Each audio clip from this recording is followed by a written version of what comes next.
Ready okay ભાઈ hill city ક્લબના video સામે આવી શું કહેશો?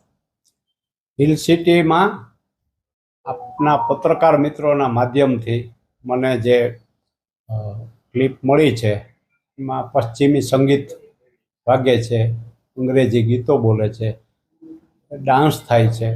આ બધું નવરાત્રિના સમયે જરૂરિયાત નથી. મારી મુજબ આપણો ભારત દેશ છે, હિન્દુ સનાતની બહુમતીનો દેશ છે અને 9 દિવસ માટે માતાજીના ગરબા કરવાનો હોય, એમની આરતી કરવાની, પૂજાપાઠ કરવાનો હોય.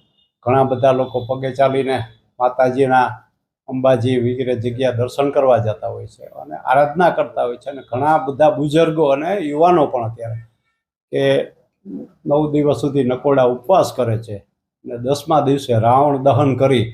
રાવણ તો પ્રતિક રૂપે છે, પણ જે સમાજમાં બુરાઈ હોય, જે મુશ્કેલી હોય, જે કુટેવ હોય, આ બધા અહંકાર હોય, આ બધાનો નાશ કરવા માટે પ્રતિક રૂપે રાવણનું દહન થાય છે. અને આપણા જે સુવિચારો છે એ ફેલાય છે અને કવિચારો હોય નબળા એનું દહન થાય છે.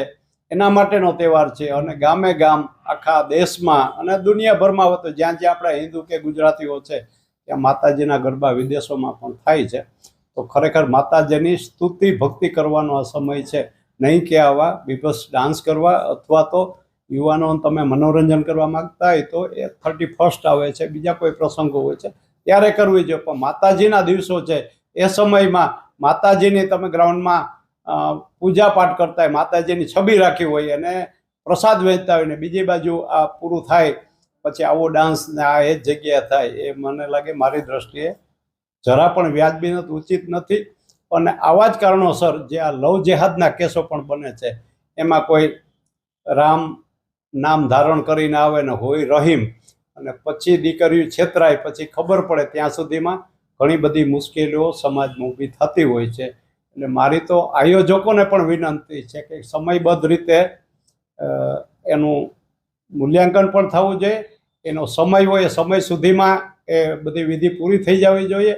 અને બીજા નંબરમાં આ જે અશ્લીલ ડાન્સ કે આવું બધું જે આપ કહો છો એ થતું હોય તો હું એનો સખત વખોડી કાઢું છું, વિરોધ કરું છું. અમને બધાને ખ્યાલ હશે કે આપણા હિન્દુ રીત રિવાજ મુજબ લગભગ મોટાભાગના લોકો 9 દિવસ નકોડા ઉપવાસ કરતા હોય છે.